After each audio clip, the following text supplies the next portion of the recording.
Watch me sustain it. Yan ang hamon kay Pangulong Bongbong Marcos kasunod ng mga aligasyon na hindi niya kayang panindigan ang pangako niya noong kampanya na 20 pesos per kilong bigas. Sa tingin niyo kapatid, kakayanin ba talagang magtuloy-tuloy ang 20 pesos per kilong bigas para sa lahat? Tara, samahan niyo ako at magtatanong tayo dito. Hindi po siguro.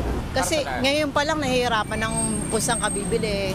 Malalim yung mga pagbibilan kung saan. Parang imposible po, maniniwala lang po ako siguro kung nakita ko ng totoo. Hindi. Kasi sa dami ng Pilipino, hindi kakayanin. Kasi ngayon nga lang, parang nag-ano na eh. Ala naman kaming mabilhan. Feeling ko lang po hindi. Kasi po, gagaya nga po ng pili lang po kasi yung napag-anuhan ngayon. Hindi naman po lahat na mga taong nakakabili.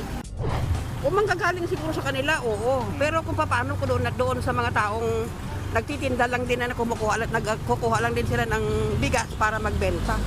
Para napakahirap naman po yun kasi mahal ang bigas ngayon eh. Ako ang inyong hani ng bayan, ang tunay at nag-iisang pantanggal umay sa pananghalian.